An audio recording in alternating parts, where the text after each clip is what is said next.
Hello, fellow animal lover, and welcome to Pets for Sleep. Tonight, we're talking about why cats bond differently than dogs, and why those differences can feel so meaningful inside a home. We're going to move slowly through history, behavior, trust, routine, and the small signs of attachment that can look so different from one animal to another. By the end of the night, we'll have a clearer picture of why a dog's bond often feels immediate and expressive, why a cat's bond can feel quieter and more gradual, and why both forms of closeness have their own depth. The aim tonight is gentle understanding, seen on each animal's own terms. And before we settle in, if you enjoy soft pet stories and calm explanations like this, you're very welcome to subscribe. And if you'd like, leave a comment sharing where you're listening from tonight. It helps other cat lovers find these quiet little corners too. One of the most interesting places to begin is with a fact that surprises many people. In a 2019 study, researchers found that many cats showed secure attachment to their caregivers in a way similar to patterns already studied in children and dogs. In that secure-based test, the majority of cats use their person as a source of comfort when facing a new environment. That alone changes the feeling of this whole subject. It suggests that the bond between a cat and a human often runs deeper than its quiet appearance first suggests. There is another detail that feels almost tiny until you sit with it for a moment. In a 2020 study on cat-human communication, cats were more likely to respond to a person's slow blink with eye narrowing of their own, and they were also more likely to approach after that slow blink interaction. Such a small exchange, barely a movement at all, can carry warmth, safety, and willingness. It is one of the clearest reminders that cat affection often lives in soft signals. Dogs offer their own remarkable clue.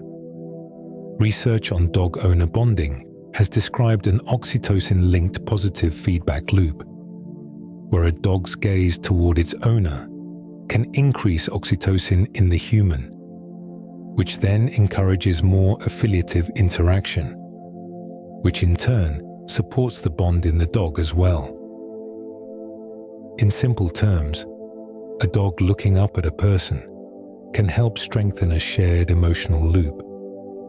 That helps explain why dog companionship can feel so immediate, so visible, and so easy for people to read. Even the long history behind these animals points in different directions.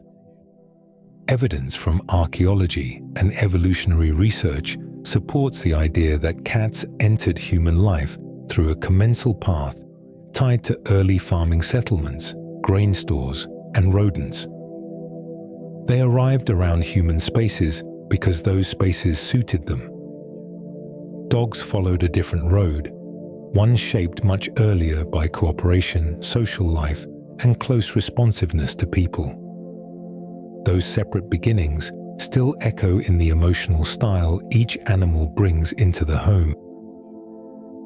So tonight, as we move through this topic, it helps to hold one gentle idea in place from the very beginning. A dog often shows connection in ways that are easy to see from across the room. A cat often reveals connection in smaller choices. A greeting at the door, a slow blink from the chair across from you, a quiet decision to sleep on the bed rather than somewhere else, a soft follow into the kitchen with no demand attached to it, a pause beside your legs, a return to the same person again and again. That is what makes this topic so interesting. Human beings often notice the biggest signal first.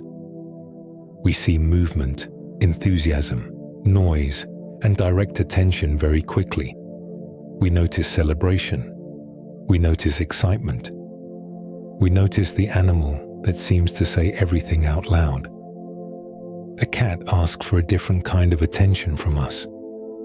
The signs are there, and they can be deeply affectionate, though they often arrive with less spectacle and more patience. That difference has shaped the reputations of both animals for a very long time. Dogs are often described with words like loyal, devoted, eager, affectionate. Cats are often described with words like distant, mysterious, independent, selective. Some of those words carry truth, and some are shaped by what human beings find easiest to notice. This video will spend time with both sides carefully. We'll look at where these patterns came from, how they developed, and how they show up in daily life. Because once you begin to see the bond clearly, the whole picture softens. A dog's attachment starts to feel like one beautiful language. A cat's attachment starts to feel like another. And both, in their own way, become part of the quiet structure of a home. Next, we'll begin with the first feeling many people notice right away. Why dogs often seem expressive from the very start, while cats can feel like they are revealing themselves one small piece at a time. When people first live with both cats and dogs, the difference often appears before they know how to explain it. One animal can seem immediately open, while the other seems to reveal itself more slowly. A dog often creates a strong first impression. You open the door and there is movement right away.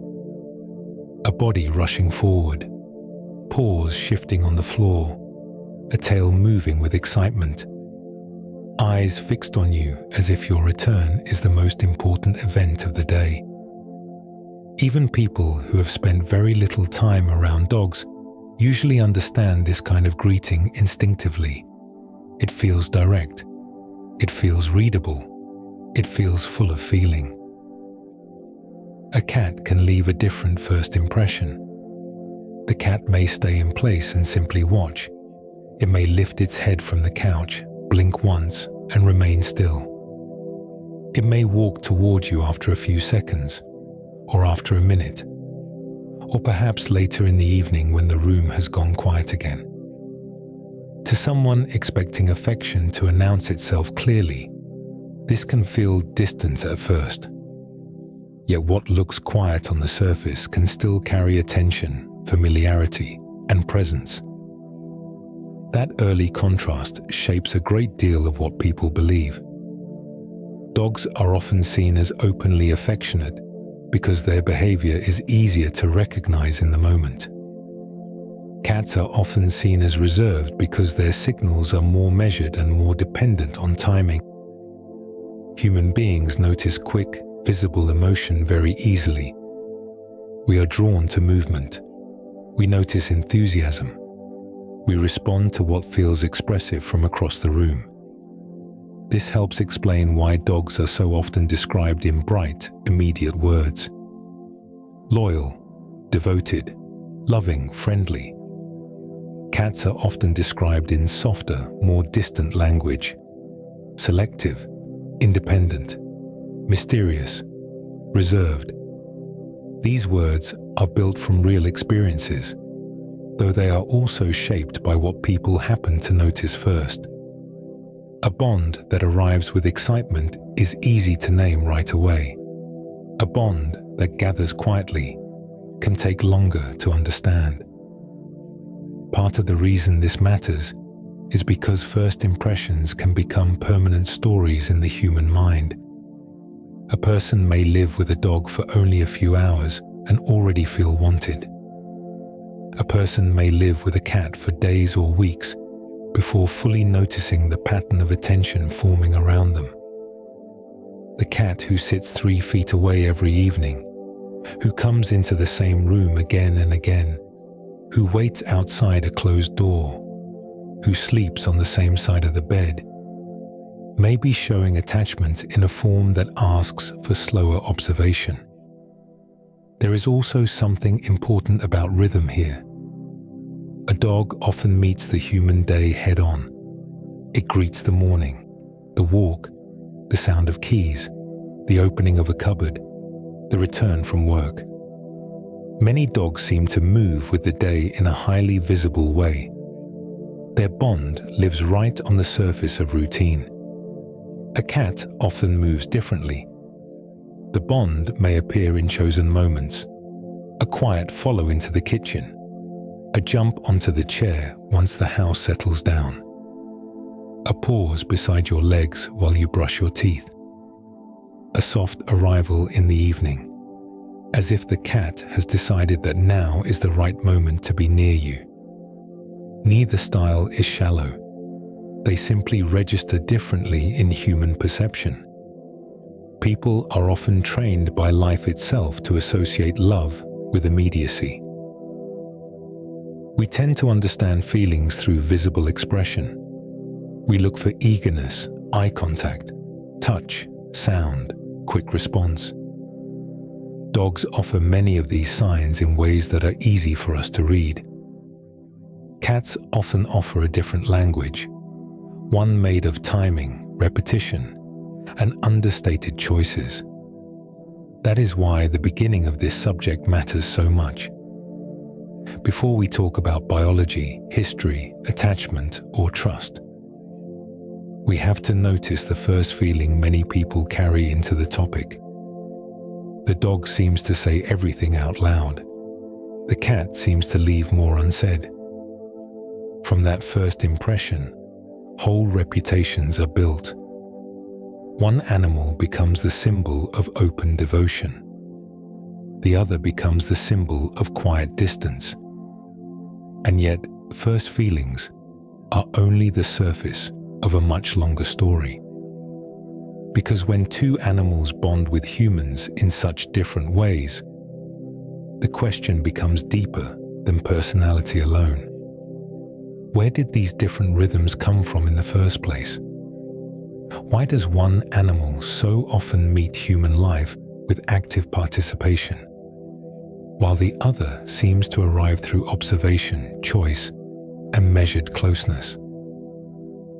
To understand that, we have to move back much earlier, to a time before couches and living rooms, before food bowls and leashes, and before either animal became part of the home as we know it now. We have to begin with the long path dogs took into human life, because that early path still echoes in the way so many dogs connect with us today.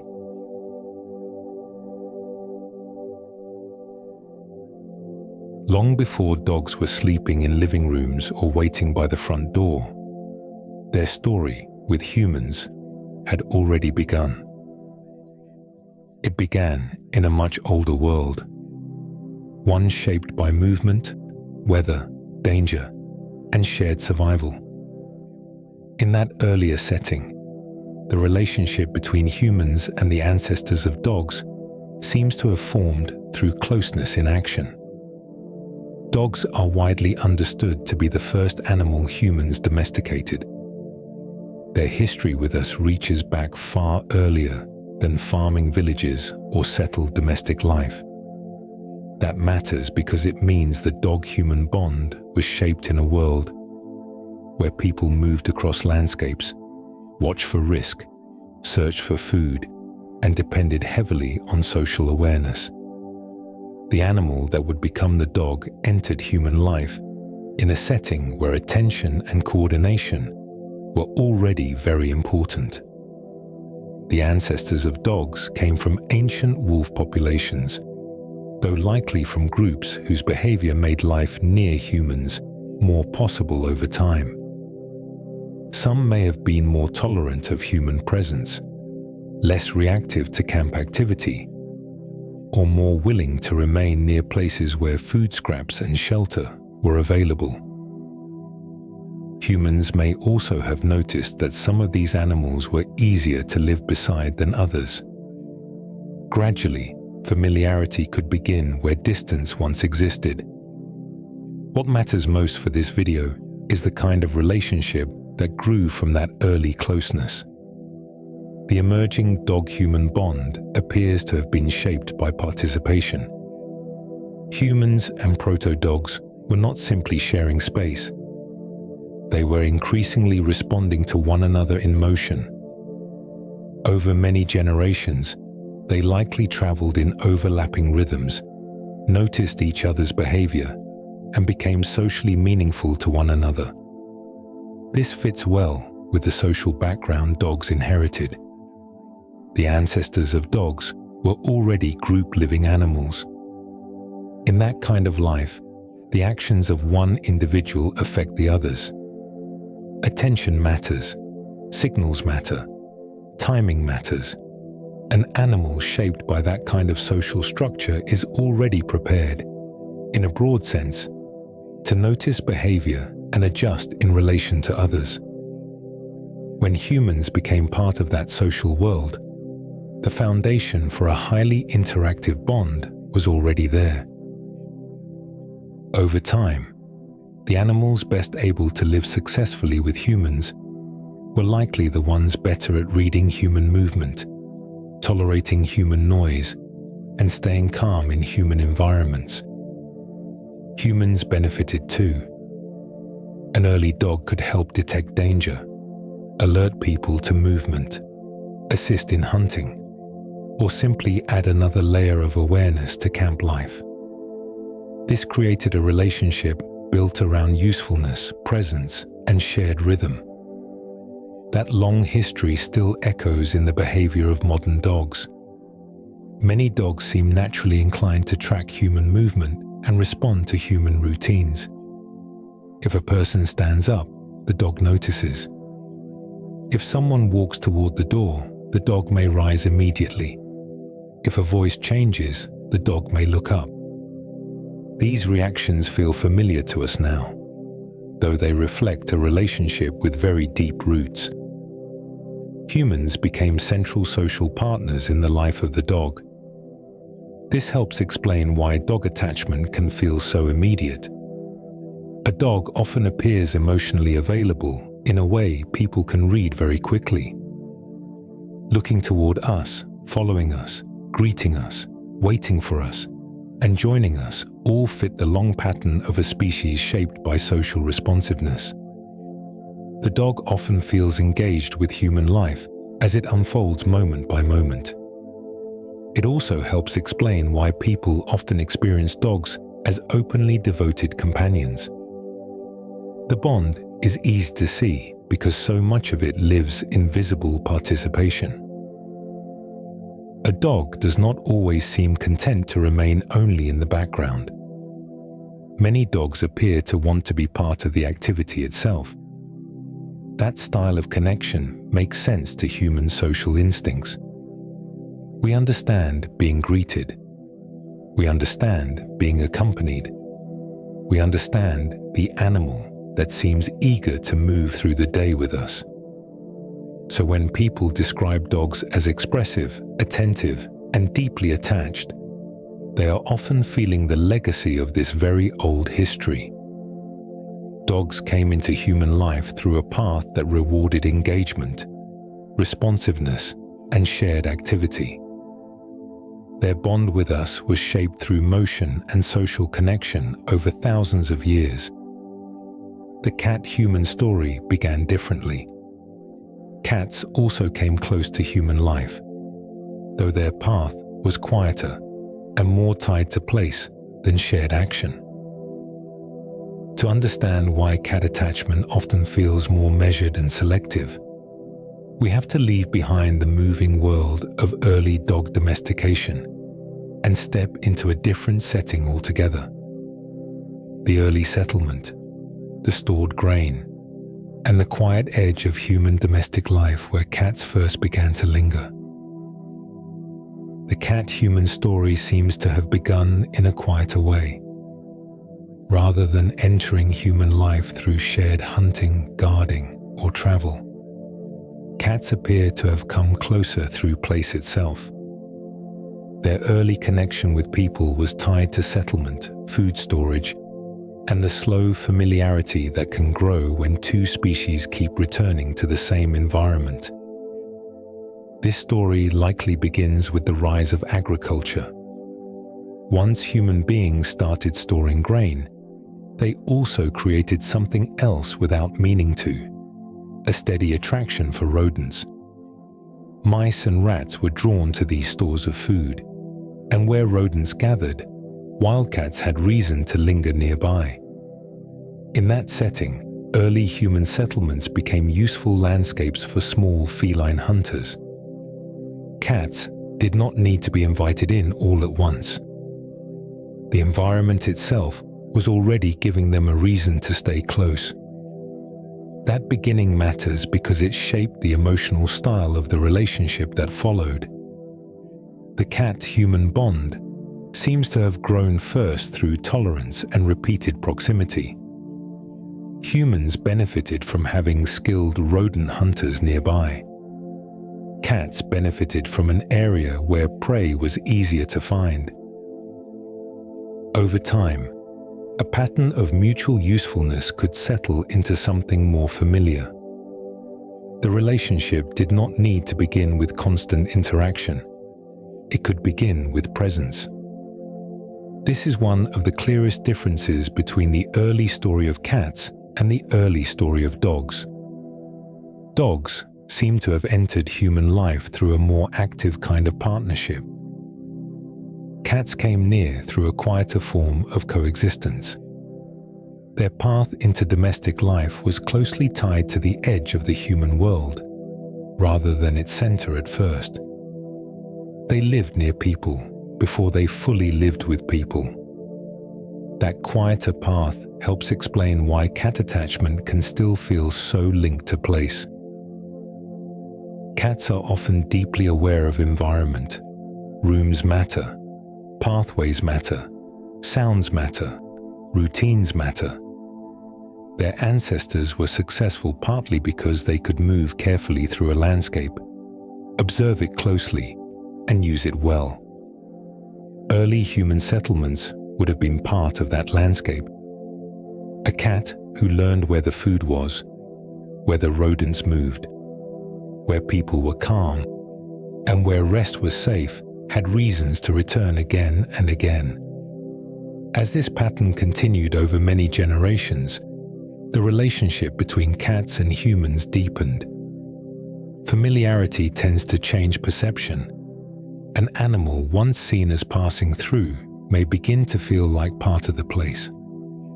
A cat resting near a wall, moving along the edge of a room, or appearing near stored food, may gradually become woven into the rhythm of daily life. Humans would have seen the value of their presence, and cats would have become increasingly accustomed to human sounds, smells, and movement. Another important piece of this story is that cats were often shaped less directly by human control than dogs were, especially in earlier periods of domestication. For much of their history, cats were not bred as intensively for specialized labor roles in the same way many dogs were. Their closeness to people deepened, while much of their hunting behavior, territorial awareness, and behavioral flexibility remained strongly intact. That helps explain why the domestic cat can still feel both companionable and self-possessed at the same time. It also helps explain why cat bonding often carries a quality of choice. The early cat was not necessarily an animal built around constant human direction. It was an animal that stayed because the environment worked, because the relationship was tolerable, and because repeated familiarity made closeness possible. That ancient pattern still echoes in the modern home. A cat often seems to choose where to rest, when to approach, and how long to remain nearby. The attachment is real, though it often arrives through selected moments rather than continuous outward display. So when people describe cats as measured, observant, or selective, they may be sensing something very old. The cat-human relationship began in a setting where quiet usefulness and tolerated nearness came first. Over time, that nearness became trust, and in many homes it became affection, routine, and long companionship. Still, the emotional style of that bond kept traces of its beginning. Cats often connect through chosen closeness, environmental familiarity, and a steady return to places and people that feel safe. This is what makes the contrast between cats and dogs so interesting. One species came into human life through active social partnership. The other drew closer through settlement, place, and repeated coexistence. Those different beginnings created two different relationship rhythms, and those rhythms still shape what human companionship looks like today. Those two paths begin to sit side by side more clearly, because once the separate histories are in view, it becomes easier to understand how they led to two very different ways of belonging beside us. When the early histories of cats and dogs are placed side by side, the contrast begins to feel very clear. Both species came into human life long ago. Both became deeply familiar companions. Both learned to live close to us in ways that shaped homes, routines, and emotional life. Yet the path each one took left behind a different rhythm of attachment, and that rhythm still lingers in the way we experience them now. Dogs seem to have entered human life through a relationship of active partnership. Their connection with people was shaped by movement, coordination, and shared attention. Humans and early dogs likely became useful to one another in practical ways.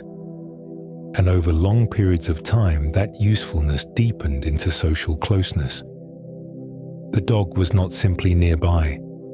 The dog was involved. It noticed, responded, accompanied, and increasingly became part of human action. Cats came closer through a different kind of relationship.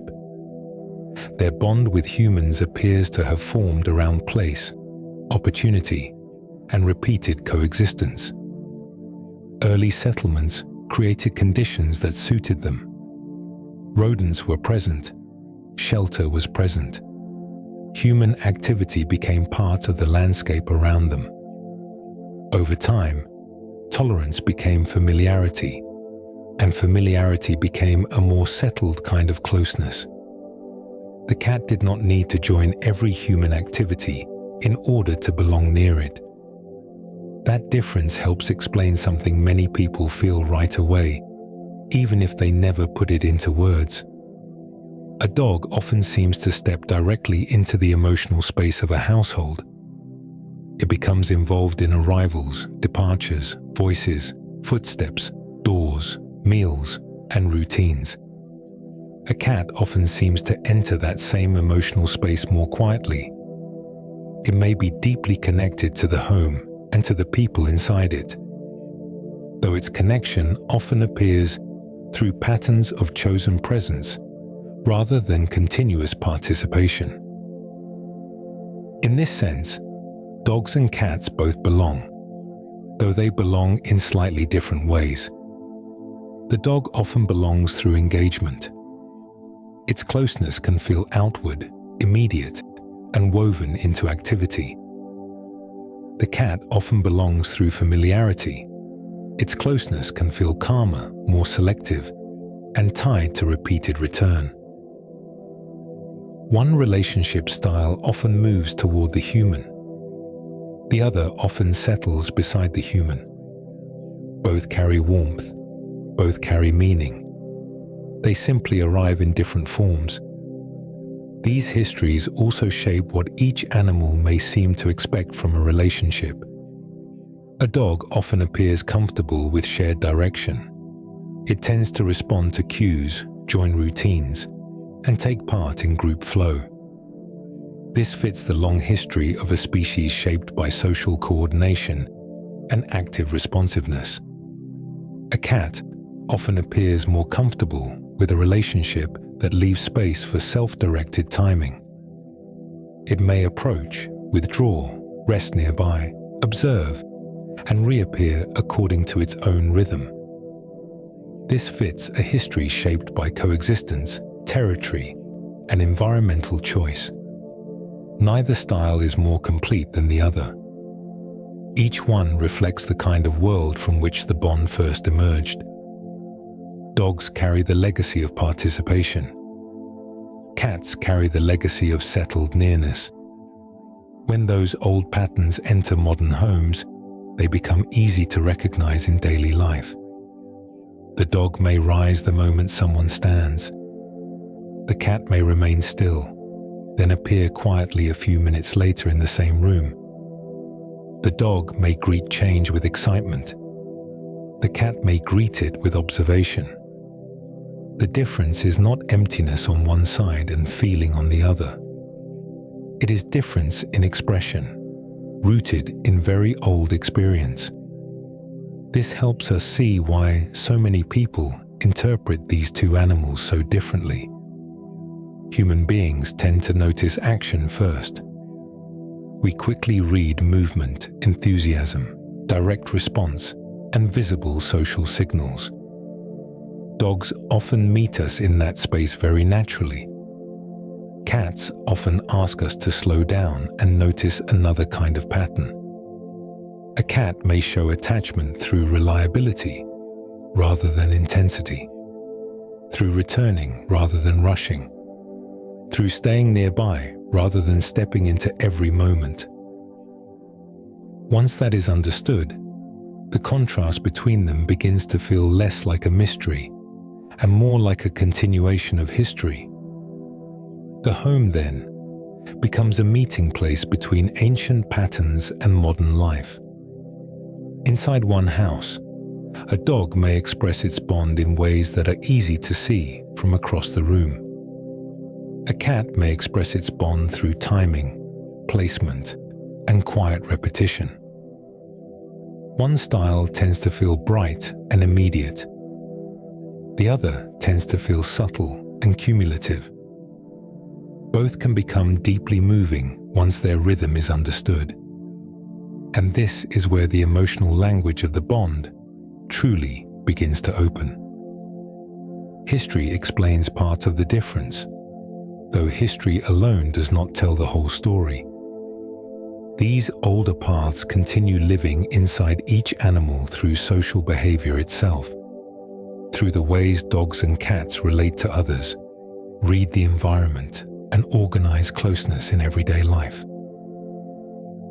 Dogs carry a social inheritance that makes connection itself feel active, responsive, and full of visible cues.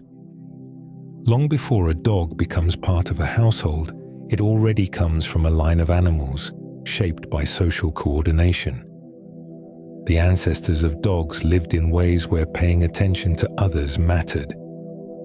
Movement within the group mattered. Timing mattered. The response of one individual could influence the behavior of the others. Out of that background came an animal especially prepared to notice, adjust, and stay connected through shared activity. This helps explain why so many dogs seem naturally tuned to the flow of life around them. A dog often pays close attention to where others are, what they are doing, and how the emotional tone of a space is changing. A shift in posture, a voice from another room, footsteps in the hallway, the sound of keys, the movement toward a door. All of these can carry social meaning. Dogs often seem to live close to the surface of these transitions, as though the life of the group is always worth following. Part of the reason this feels so familiar to humans is because dogs often express their awareness openly.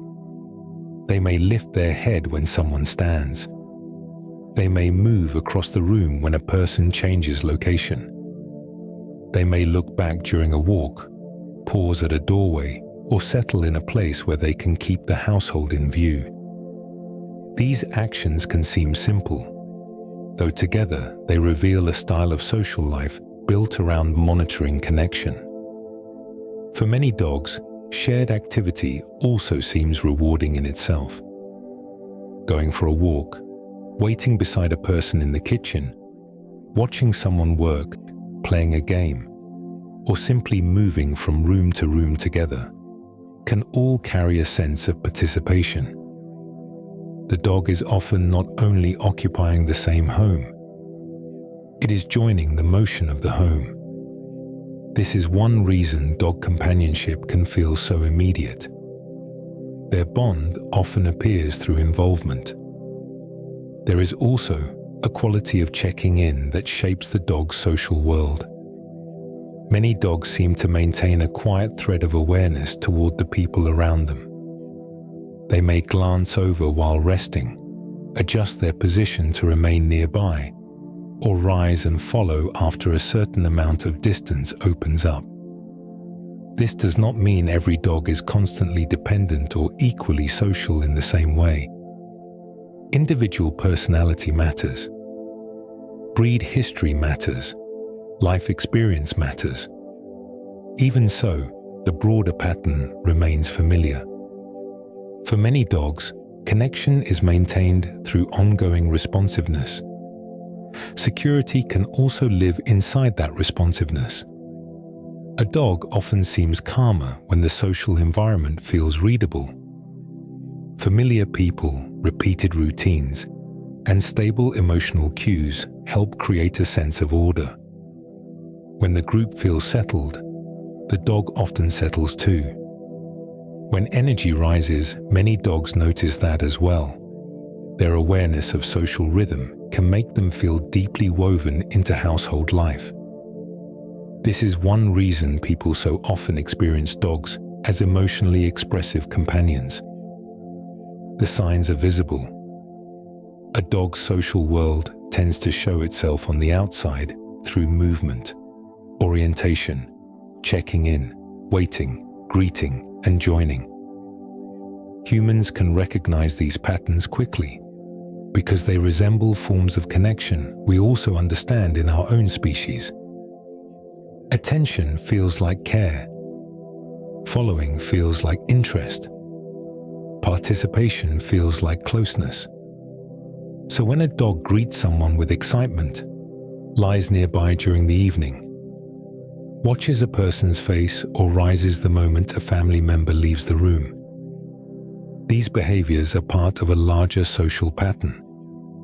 They reflect an animal shaped by life with others, prepared to read shifting dynamics, and often comforted by engagement itself.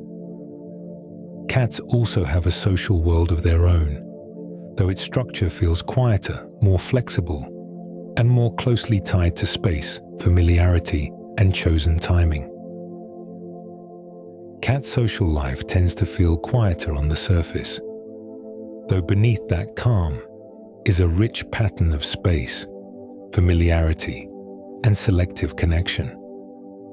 For a long time, cats were often described in very simple terms, as though they belonged at one extreme of social life or another. Yet the reality is gentler and more flexible than that. Cats are neither simple loners nor animals that always seek constant group involvement. They are socially adaptable. Their behavior can shift depending on environment, early experience, available resources, and the individuals around them. This flexibility is one of the most important keys to understanding how cats bond with both other cats and with humans. Part of that flexibility comes from the way cats organize life around territory. Space matters deeply to them. A room is not just a room. It has pathways, resting spots, vantage points, sounds, scents, and levels of safety. A familiar environment gives a cat something very important: predictability. When a cat knows where it is, where others tend to move, and where comfort can be found, the body often settles more easily. This is why social behavior in cats is often closely tied to surroundings. Comfort with others grows more naturally when the environment itself feels stable. Because of this, social closeness in cats can look different from the kind of closeness humans usually imagine first. A cat may be deeply attached while still enjoying physical distance. It may rest at the end of the couch rather than in a lap. It may sit in the doorway, on the bed, or on a nearby chair, keeping company without asking for direct contact. To a person looking only for obvious affection, this can seem quiet. To someone who understands cat behavior more closely, it can be a clear sign of ease and connection. Cats also tend to place great value on familiarity. Familiar people, familiar sounds, familiar routines, and familiar scents all help shape their social world. A cat may become more at ease with the person who moves gently through the house, who opens the food cabinet at the same time each morning, who sits in the same place at night, or who speaks in a tone the cat has learned to trust. These repeated patterns matter because they help reduce uncertainty. In that calmer space, social closeness becomes easier. This is one reason a cat's bond often appears through chosen interaction rather than constant display. A cat may approach when the room quiets down. It may jump onto the bed at a certain hour each night. It may follow one person into the kitchen, then stop a few feet away and simply remain there. It may return to the same human again and again across the day, each visit brief and understated, yet remarkably consistent. These moments can seem small in isolation. Over time, they form a pattern of attachment that is steady and meaningful. There is also an important emotional quality in the way cats manage closeness. Many cats seem to prefer interaction that leaves room for control. They often want the ability to approach, pause, observe, and move away when they choose. This does not make the bond weaker. In many cases, it is simply the form safety takes. Choice helps preserve comfort. Comfort supports trust. Trust allows affection to emerge in a way that feels natural to the cat. This quieter social style is part of why cats are sometimes misunderstood. Their bond may be present even when it is not loudly announced.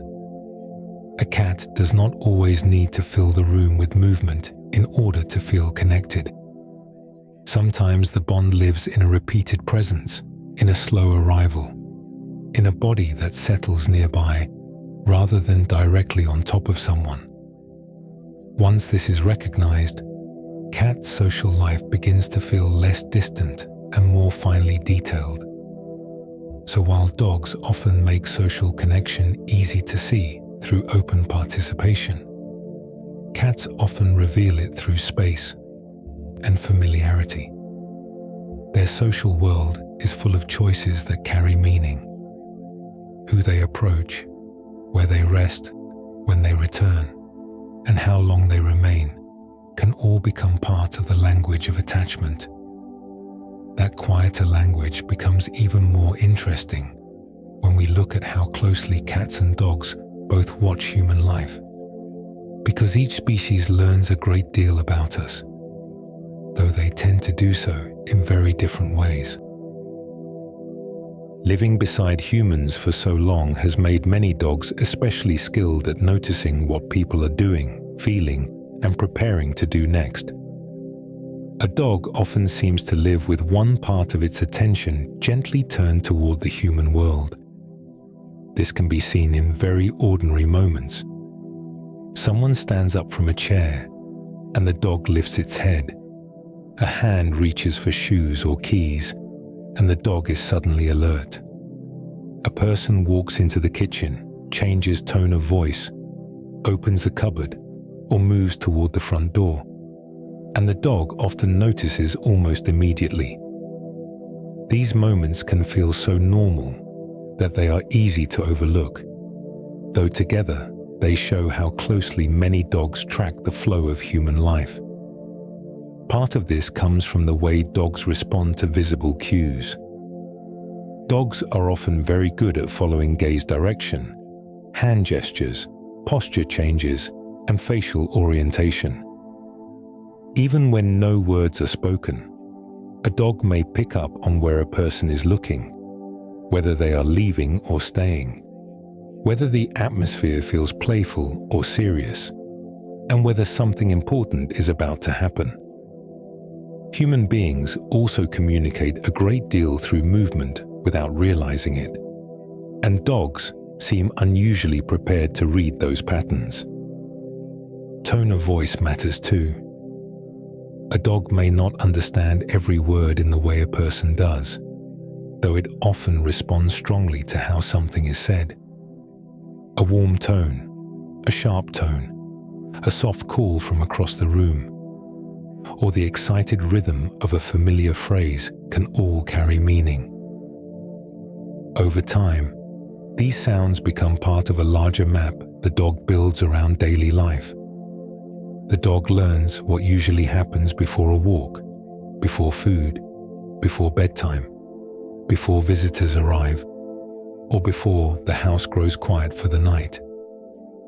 Because of this, routine becomes a powerful part of the bond. Dogs often do not simply live around human schedules. They begin to live with them. The sound of an alarm, the closing of a laptop, the time someone usually returns home, the pattern of evening movement through the house. All of these can become shared cues. A dog may position itself before a usual event happens, as though it is already participating in what the human day is about to become. This makes the relationship feel closely woven into time itself. Many dogs also seem naturally drawn into participation once they notice what is happening. If a person gets up, the dog may follow. If someone heads outside, the dog may want to come too. If a family member is moving from room to room, the dog may remain near, as though staying connected to the activity is rewarding in its own right. This participatory quality is one reason dog attachment can feel so immediate and easy to recognize. The dog is often not only observing human life, it is stepping into it. That stepping in can take many forms. A dog may wait by the door before a walk, watch carefully during meal preparation, settle nearby while someone works, or greet a person with visible anticipation when they return. These responses often feel affectionate because they show investment. The dog appears to care what the human is doing. It cares where the person is going, when they are coming back, and what kind of moment is unfolding. Even quiet dogs often show this in subtler ways, through orientation, posture, or the simple choice to remain nearby and alert. This helps explain why the dog-human bond often feels interactive. Many dogs create a sense of ongoing exchange. The human moves and the dog responds. The human speaks and the dog listens. The human leaves and the dog watches. The human returns and the dog re-engages. Over the course of a day, these repeated small responses build the feeling of a companion who is deeply present within the emotional and practical rhythm of the home. Humans, of course, feel this very easily. We are quick to notice the animal that seems to watch us closely, respond to our actions, and join in our routines. It feels like attentiveness because it is attentiveness. It feels like connection because it is one form of connection, shaped through long history and strengthened by daily life. Cats read human life too, though often with less outward spectacle and more quiet observation, which gives their bond a different texture and a different emotional pace. A cat may seem to be resting or simply nearby, yet much of cat attachment lives inside this quiet watching. Cats often learn human life through repetition. They notice the same footsteps crossing the same floorboards, the same voice moving from room to room, the same person opening the same cabinet each morning, and the same evening patterns settling over the home when the day begins to slow down. What can look like passive presence is often careful observation. A cat may appear still, though it is gathering information all the time. This is one reason cats can become so finely tuned to household habits. Many cats seem to know who usually prepares food, who tends to move gently, who opens doors at certain times, and who sits in the chair by the window at night. They may notice which person is more likely to offer attention, which person tends to be noisy, and which rooms feel calm at different hours of the day. Over time, the cat builds a quiet map of the human environment, and that map shapes how and when it chooses to connect. Movement matters a great deal in this process. A cat often watches how a person carries themselves through space. Fast motion can mean one thing. Soft motion can mean another. A heavy step, a sudden reach, a relaxed posture, a slow turn of the body. All of these can influence whether a cat remains where it is, comes closer, or waits a little longer. Cats are often very sensitive to the emotional tone carried in the body. A calm body can feel inviting. A tense or hurried body can make distance feel wiser. Sound matters too, though often in a gentler way than with dogs. A cat may learn the tone of a familiar voice and distinguish one person from another by rhythm and softness. It may recognize the sound of a certain cupboard, a food bowl, a bedroom door, or the quiet signals that come before bedtime. Yet what matters most may not be the sound alone. It is the pattern. Cats often respond to recurring combinations of sound, movement, and timing that help them predict what kind of moment is unfolding. Because of this, familiarity often matters more to cats than constant interaction. A cat does not always need ongoing engagement in order to feel connected. It may simply want to know who is there, what they are doing, and whether the environment remains safe and readable. A person who moves through the home in a familiar, steady way can become a comforting part of the cat's world, even when little is being said or done directly. This helps explain why a cat's return to the same person can be such a meaningful sign of attachment. A cat may not remain beside someone all day. It may leave the room, nap elsewhere, climb to a perch, or disappear into another part of the house for a while. Then later, it returns. It settles a few feet away. It follows into the kitchen. It waits outside a bathroom door. It climbs onto the bed in the evening. These repeated returns can carry deep emotional meaning because they show preference. Out of the whole environment, the cat keeps choosing the same person as part of its resting place, its routine, and its sense of familiarity. This style of attention can be easy to miss because it does not always announce itself dramatically. A dog's attentiveness often feels active and immediate. A cat's attentiveness often feels woven into the background. Yet that background can be full of intention.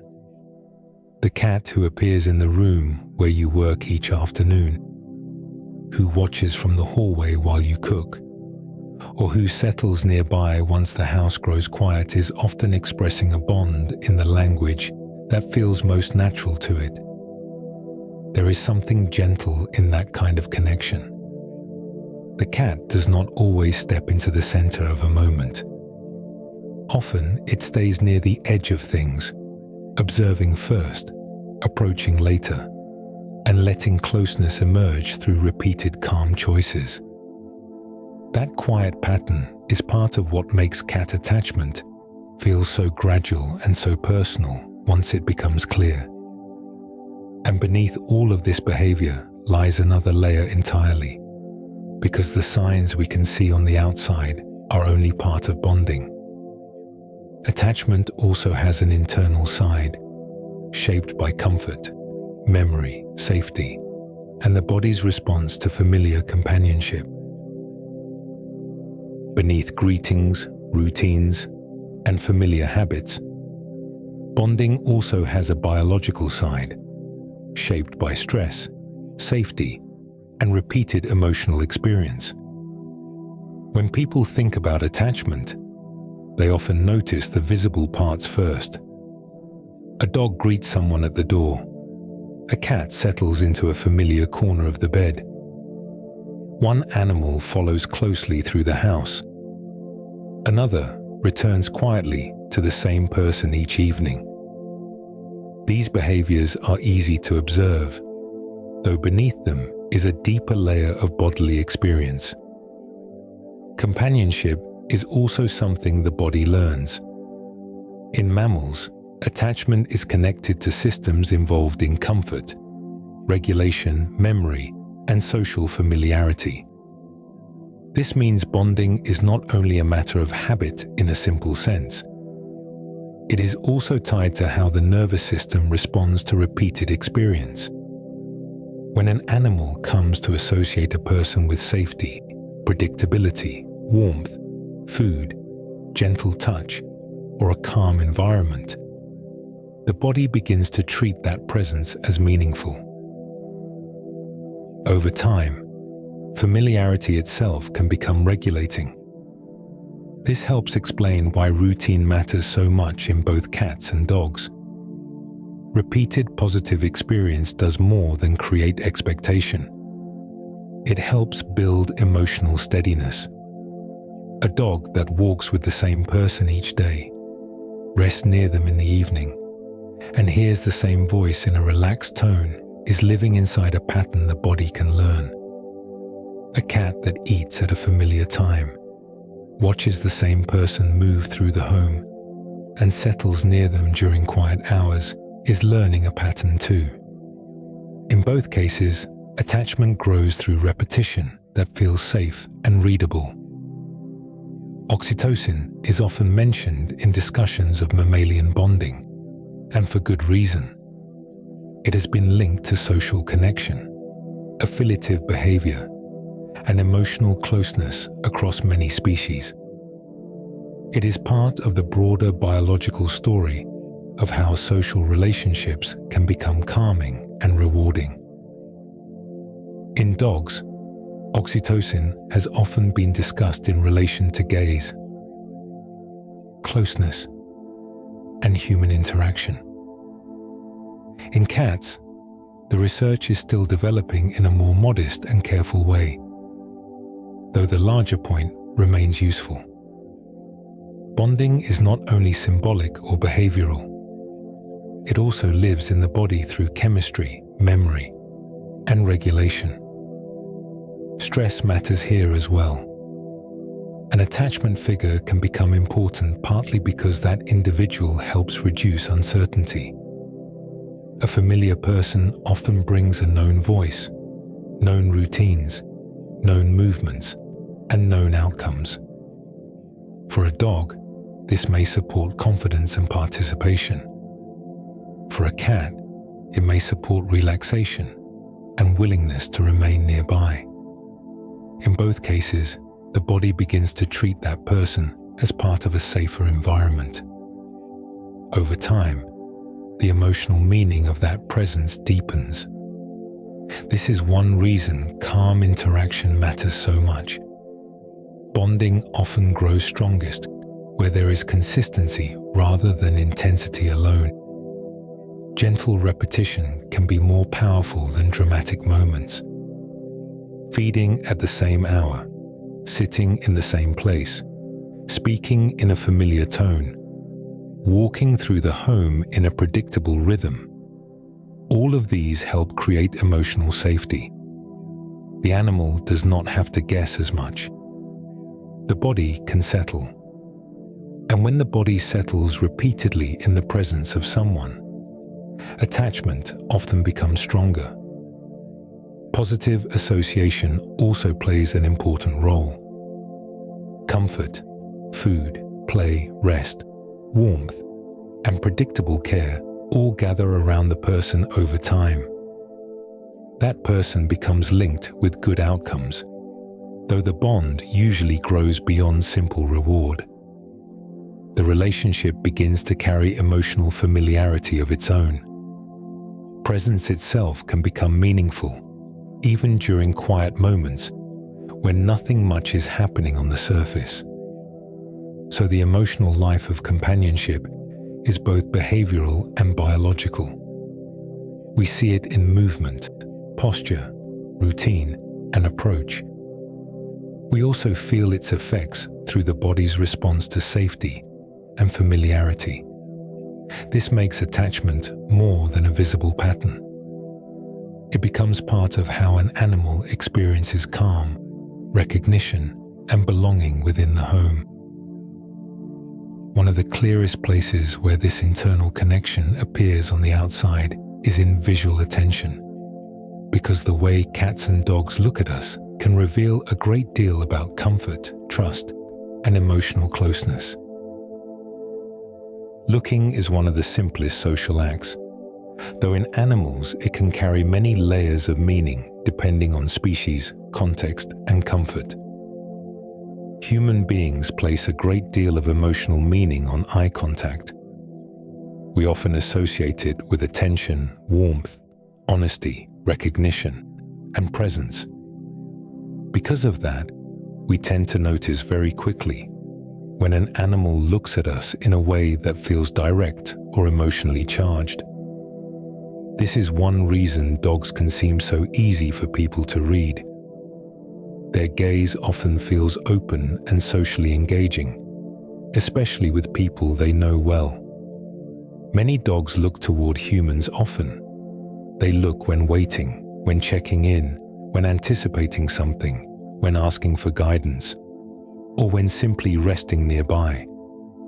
In a home, this can make the bond feel highly visible.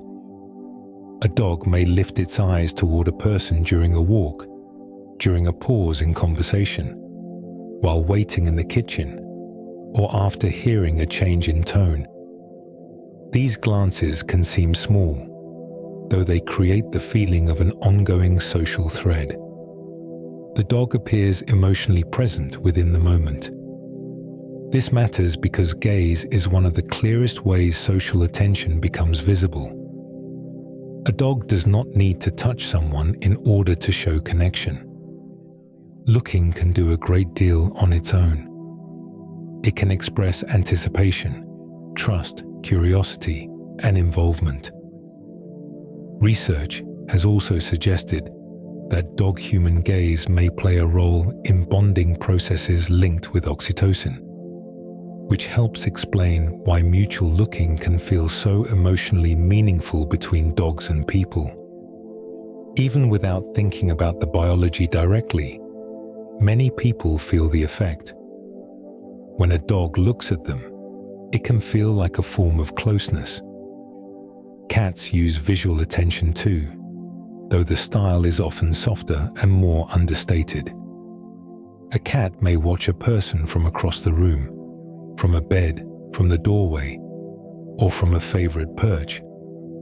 The cat is often paying attention, though the form of that attention can feel less intense and less openly demanding than it often does in dogs. To human eyes, this can make cat attachment feel more subtle. Yet the warmth is often there in quieter visual cues. One of the best known of these cues is the slow blink. when a cat narrows its eyes slowly in a relaxed setting. People often experience it as a gentle signal of comfort. The movement is small, though it carries a softness that fits the cat's broader style of communication. A cat that slow blinks, looks calmly, or remains visually relaxed in someone's presence is often showing that the space feels safe enough for the body to settle. That safety is an important part of attachment. Cats also seem to prefer a kind of visual closeness that leaves room for ease. Direct staring can feel intense in the animal world, especially when tension is present. A relaxed cat often communicates through softer looking rather than fixed gaze.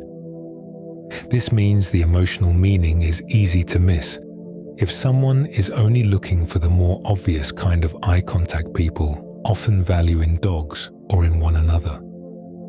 With cats, a glance can matter. A softened face can matter. A half-closed gaze across the room can matter. This difference shapes human perception in powerful ways. Because people often read direct eye contact as a strong emotional signal, dogs fit naturally into that expectation. Their way of looking at us often feels socially familiar. Cats ask for a slower kind of reading. Their visual language tends to reward patience. Once a person begins to recognize that softer signals carry meaning too, the cat's emotional world starts to feel more legible. Shared looking can become one of the quiet bridges between species. A dog may look openly and expectantly. A cat may look calmly and with measured softness. In both cases, the gaze can become part of a relationship built on familiarity and trust. Over time, people often learn the difference between a tense look and a relaxed one, between alert attention and affectionate ease. That learning changes the bond. The animal begins to feel less mysterious because its way of communicating becomes easier to see. And visual attention is only one part of closeness. Once the eyes have helped establish comfort and recognition, the bond often moves into another deeply familiar question in human life. How affection is expressed through nearness, touch, and the body's willingness to rest close to someone. Affection is often imagined as contact, though closeness can take more than one form inside a home. When people think about love between animals and humans, they often picture touch first. A dog leaning against a leg, a cat curled in a lap, a warm body settling beside someone on the couch at the end of the day. These moments matter because touch is easy for us to understand. It feels immediate. It feels intimate. It feels like clear proof of comfort. Yet physical closeness is broader than contact alone. And one of the clearest differences between cats and dogs appears in how they use nearness itself. Dogs often seek direct contact in ways that are easy to notice. Many lean against people, press into them, rest a head on a knee, climb onto a bed, or follow closely enough that their body keeps brushing past. Some place a paw on someone's leg. Some nudge a hand for more attention.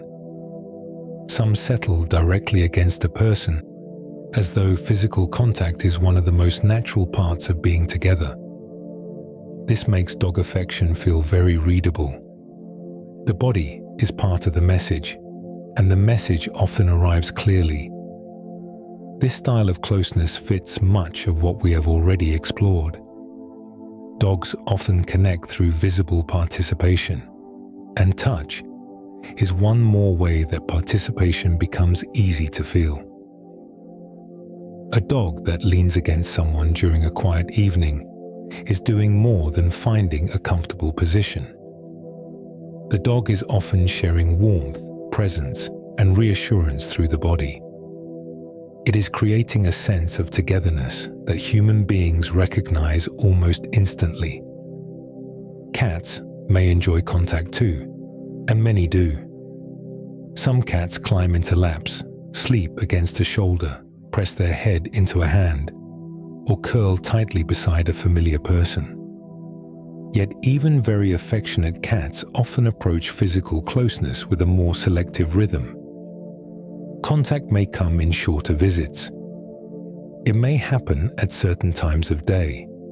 It may depend on mood, environment, sound, temperature, or the body language of the person nearby. In cats, the choice itself often carries part of the meaning. This is what makes proximity so important in understanding cat affection. A cat does not always need to be touching someone in order to be close. Sitting beside a person on the couch, sleeping at the foot of the bed, resting in the doorway of the room someone is working in, or jumping onto a nearby chair can all carry emotional meaning.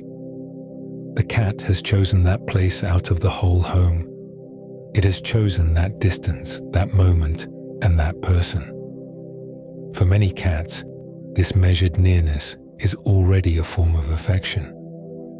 Brushing behavior adds another layer to this. When a cat rubs against a leg, passes along the side of a couch where someone is sitting, or moves its head gently against a hand, the moment can feel brief, though it often carries a strong sense of connection. There is touch, though it comes in a way that still allows movement and control. The cat comes close, leaves its signal, and may continue on.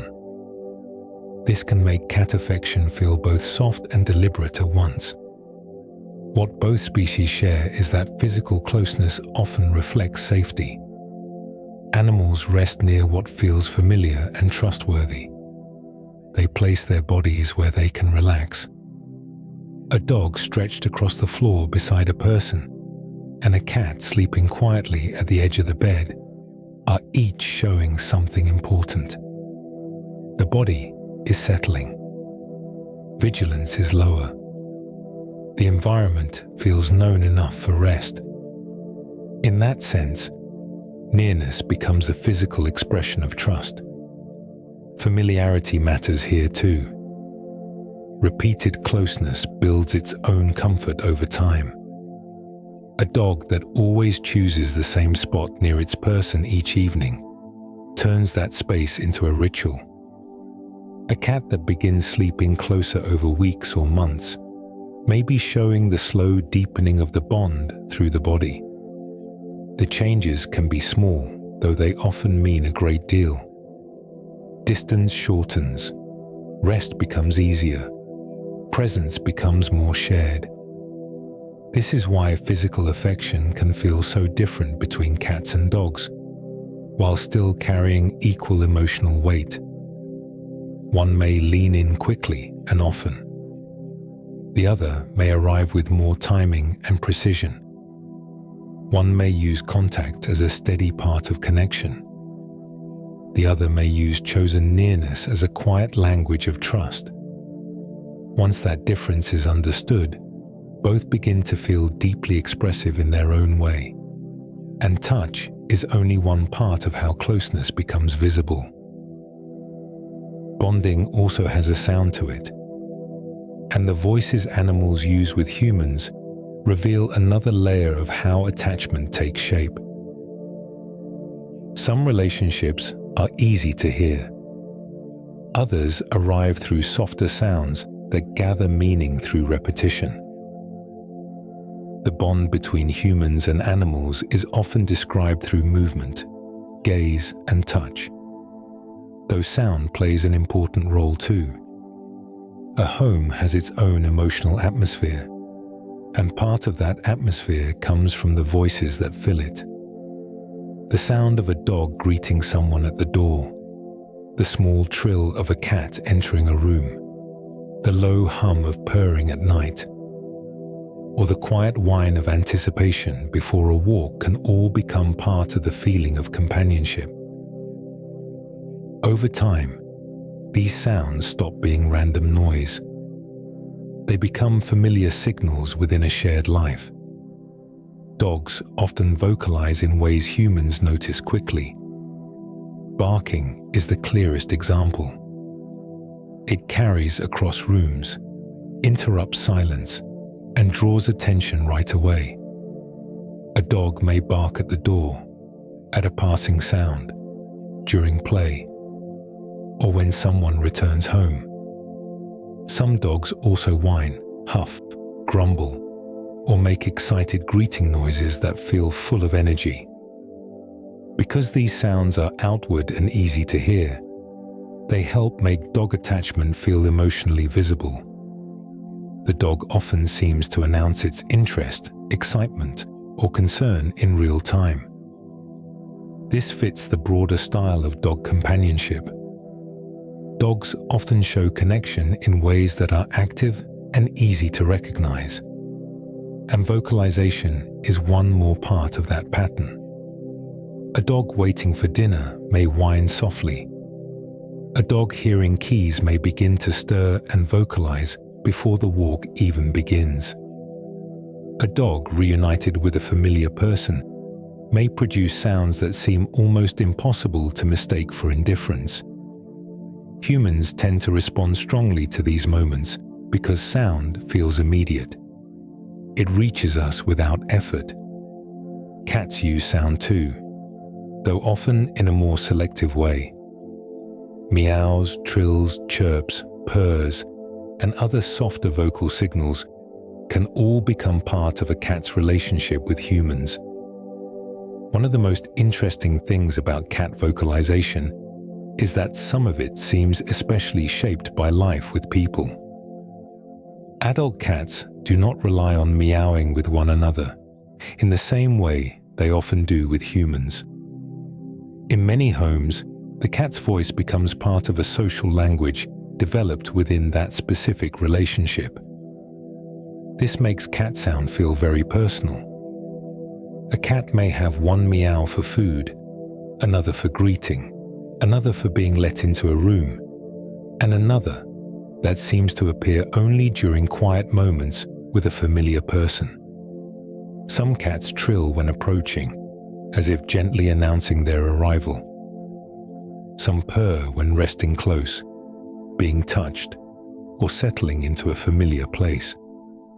These sounds may be softer than many dog vocalizations, though their emotional meaning can be just as strong. Purring is especially interesting because people often associate it with comfort and affection. Very often, that is true. A cat curled beside someone, purring quietly in the evening, creates one of the clearest soundscapes of trust a home can have. At the same time, cat sounds are not always simple, and their meanings depend on context. A meow may express request, anticipation, protest, or recognition. A trill may feel like a greeting. A purr may reflect contentment, though it can also appear in other settings. The important point is that sound becomes part of the relationship through repetition and familiarity. Volume can shape perception here in powerful ways. People often assume louder signals carry stronger feeling, though that is not always the case. A dog's bark may be easy to notice, though a cat's soft trill at the bedroom door can carry deep familiarity. A dog whining at the sound of keys may express eager connection. A cat purring while half asleep beside someone may express a quieter form of closeness. The volume of a signal and the depth of a bond are not always the same thing. Over time, humans begin to learn these sounds almost like a second household language. They know which bark means alertness and which means excitement. They know which meow means hunger and which one feels more like a greeting. These patterns make the bond feel richer, because they create recognition on both sides. The animal uses sound, and the human learns how to hear it. And even when the voice falls silent, communication continues. Much of animal attachment can still be read through posture, movement, and orientation, because the body itself keeps speaking long before contact ever happens. Before humans gave these moments names, cats and dogs were already telling their stories through the body. Much of animal attachment can be seen before a sound is made and before touch even begins. The body shifts first. A dog rises from the floor when someone enters the room. A cat turns its head from across the couch and softens its eyes. A tail changes position. A body relaxes. A pause becomes an approach. These small changes may seem ordinary, though they are often the first visible signs of comfort, caution, interest, or trust. Dogs often communicate in broad, readable motions that humans notice very quickly. A loose wagging tail, a whole body moving with excitement, a lowered front half during play, or a fast approach toward the door can all make their emotional state feel easy to understand. Many dogs show social readiness through motion itself. The body becomes animated, expressive, and outward. This is one reason dog affection can feel so direct. Their feelings often seem to travel clearly through posture, speed, and movement. Even quieter dogs often show connection in visible ways. They may orient their body toward a person while resting. They may follow with a slight shift rather than a rush. They may keep a familiar person in view from across the room or move to stay within a certain distance. These are quieter versions of the same larger pattern. The dog's body often reveals that human presence matters. Cats usually communicate with more restrained shifts, though those shifts can be just as meaningful. A cat may lift its tail when approaching a familiar person. It may move slowly into the room and settle nearby, with the body turned in a relaxed direction. It may narrow its eyes gently, soften its face, or choose a comfortable posture in someone's presence. A cat's signals can be easy to miss because they are often smaller and more dependent on context. Though once they are understood, they become rich with information. Tail carriage is one helpful example.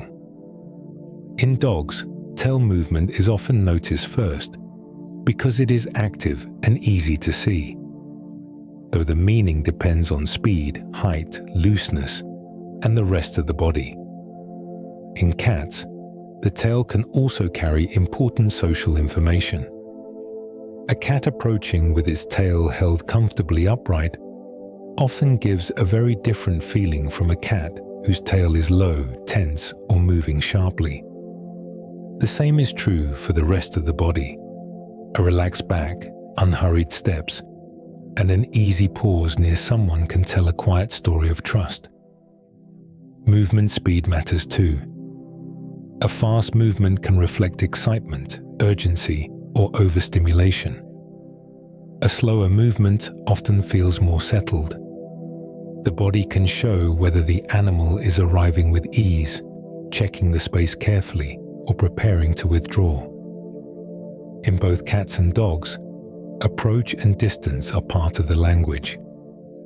An animal that chooses to come closer is saying something.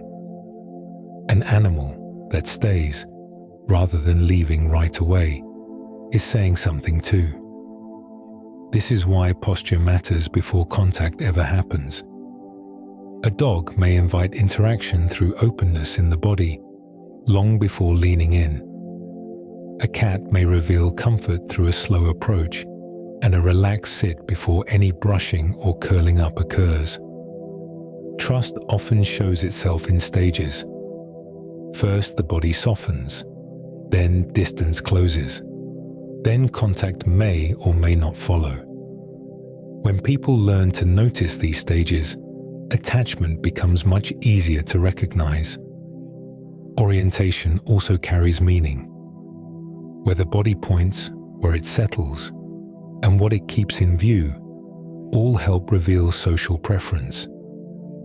A dog that sleeps facing its person, or a cat that chooses a perch with a clear view of the room where someone works, is often telling part of the story through placement alone. The body becomes a map of emotional priority. Learning these patterns changes the experience of living with animals. A household begins to feel more conversational. The human notices when the dog is socially ready, when the cat is at ease, when either animal wants closeness, or when a little more space would feel better. What once seemed mysterious starts to feel readable. And once those signals become easier to read, a familiar question begins to rise naturally. Why does dog attachment so often feel immediately clear, while cat attachment can take longer to fully see? For many people, dog affection feels immediately legible, almost as though the emotional meaning arrives already translated. Part of this comes from the way dogs greet. A dog greeting someone at the door often creates a full-body event. There may be quick steps across the floor, a tail moving in broad arcs, excited sounds, bright attention, and an obvious desire to close the distance. Humans understand this kind of response very easily. It feels enthusiastic, personal, and unmistakable. Even someone with little experience around dogs can usually tell that the animal is glad they are there. Greeting rituals matter because they repeat. A dog does not usually welcome a familiar person warmly only once. The same visible excitement may appear day after day, sometimes year after year, until the response becomes part of the emotional structure of the home. The dog seems to celebrate return itself. Leaving matters, coming back matters, presence matters. This repeated expressiveness helps create the sense that the bond is always close to the surface. Dogs also tend to offer constant feedback in daily life. They often look toward people, follow them from room to room, adjust their position to remain nearby, respond to vocal tone, and become visibly engaged when something changes in the household. That ongoing responsiveness can make the relationship feel highly interactive. The human moves, and the dog reacts. The dog notices, waits, joins, and often seems eager to remain involved. For many people, this feels like open devotion, because the signs appear so often and so clearly. Shared activity strengthens that impression even more. Walks, play, training, waiting at the door, riding in the car, lying nearby during work. All of these create moments where dog and human seem to move through life together in a very visible way.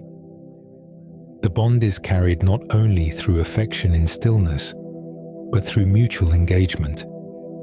A dog often appears happy to join the day as it unfolds, and that participation gives the relationship a strong sense of togetherness. Human social instincts are especially receptive to this style of attachment. People tend to recognize enthusiasm very quickly. We are drawn to direct attention, repeated greetings, expressive movement, and visible joy. When a dog looks at us eagerly, follows us closely, or becomes excited by our return, we rarely have to wonder what the moment means. It fits easily into the emotional patterns we already understand. The dog seems to say its feelings out loud through the body. This ease of interpretation has shaped the wider reputation of dogs in a powerful way. Across many cultures, dogs are often described as loyal, loving, eager, and openly attached.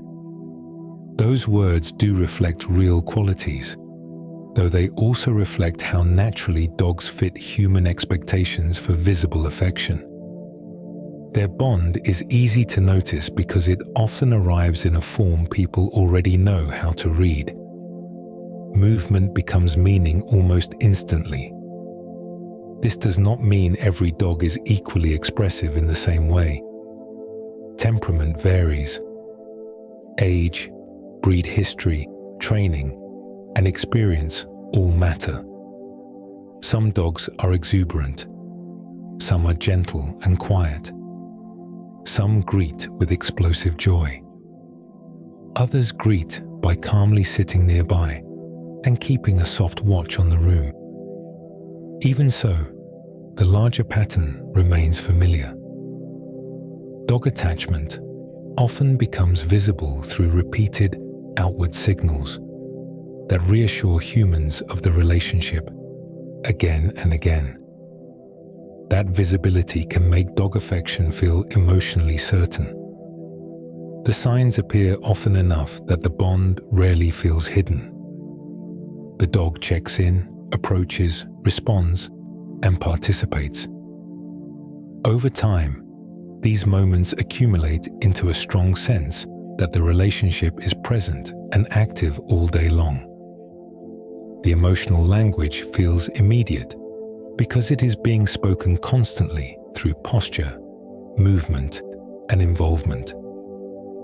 This is one reason dogs so often become the example people use when imagining obvious attachment. Their social style places affection near the surface, where it can be seen quickly. The bond feels bright, readable, and immediate, which makes it deeply comforting for many humans. Cat attachment can feel different for a simple reason. Much of its meaning gathers more slowly, through consistency, chosen nearness, and small returning gestures that grow clearer over time. With cats, the bond often becomes clear in hindsight, after enough small moments have gathered into a recognizable pattern. At first, cat affection can feel uncertain to someone who is used to more obvious signals. The cat may enter a room without fanfare, sit nearby without touching, leave again without explanation, and return later as though nothing has changed. There may be no dramatic greeting at the door, no constant following, no clear announcement of feeling. Yet over time, something begins to take shape. The same quiet choices repeat. The same moments return. And slowly, the pattern starts to feel intentional. Cats often show affection through consistency rather than display. A cat may appear each evening at the same time and settle in the same place. It may follow a familiar person into the same room each day without drawing attention to the act. It may wait outside a door, sleep at the foot of a bed, or sit on the same chair during certain hours. These behaviors can feel small on their own, though when they repeat, they begin to form a kind of quiet structure. The cat is not simply passing through the environment. It is returning to something. Returning is one of the clearest signals in cat attachment. Out of all the possible places in a home, the cat keeps choosing the same ones, often in connection with the same person. It may leave for a while, though it comes back. It may move through different rooms, though it settles again in a familiar space. These repeated choices carry meaning because they are not required. The cat is not following out of obligation. It is selecting again and again what feels right. Chosen nearness plays a central role here. A cat that sits beside someone, sleeps nearby, or quietly enters a room where a familiar person is working is often expressing trust in a form that is easy to miss if one expects something louder. The distance may remain. The contact may not happen right away. Yet the decision to share space is already significant. For many cats, that decision is part of how affection is expressed. This also means that the bond becomes easier to see as a person learns the individual style of the cat. No two cats behave in exactly the same way. Some are more physically affectionate. Some prefer to remain a short distance away. Some approach often. Others come and go with longer gaps between visits. Once a person begins to notice the patterns unique to that animal, the connection becomes clearer. What once felt unpredictable starts to feel consistent in its own way. Small behaviors gain meaning through repetition. A cat that briefly brushes past a leg each morning, that sits nearby during meals, or that joins someone at the same time each night, is building a relationship through these moments. None of them need to be large. They simply need to be reliable. Over time, reliability becomes its own form of emotional presence. The cat may not announce its affection, though it shows up within the same spaces again and again. This gradual quality can make the bond feel deeper once it is recognized.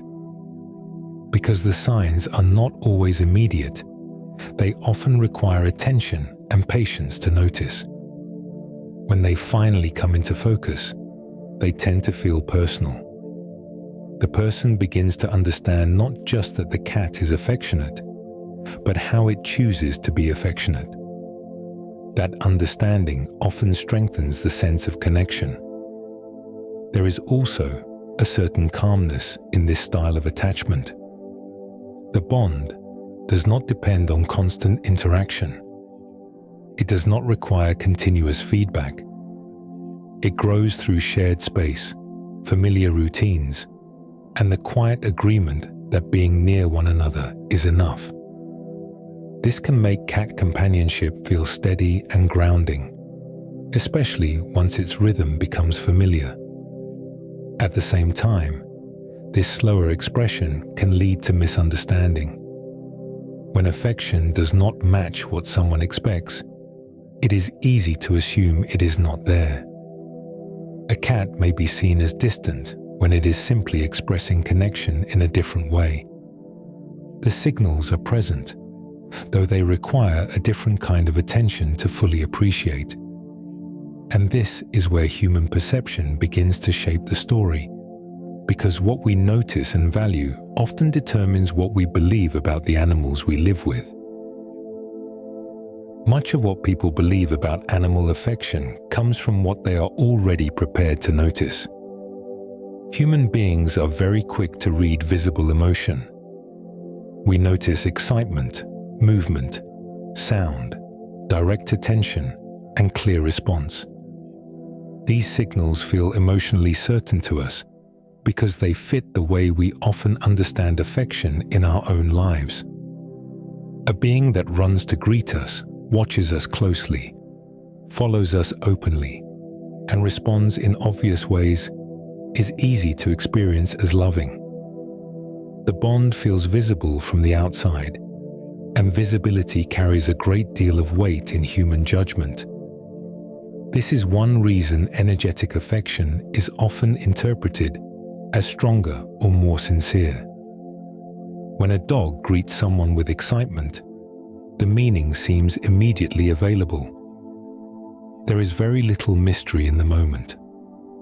The body is expressive, the action is direct, and the response repeats often enough to feel reliable. Humans rarely have to pause and ask what such a moment means.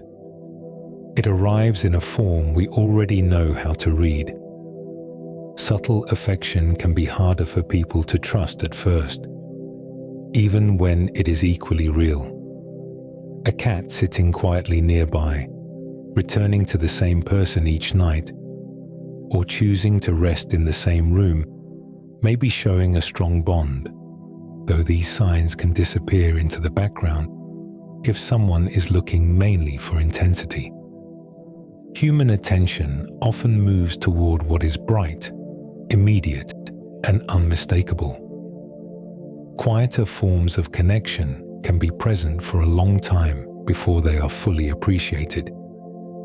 This is where expectation begins to shape interpretation. People often carry an idea of what love should look like before they even meet the animal in front of them.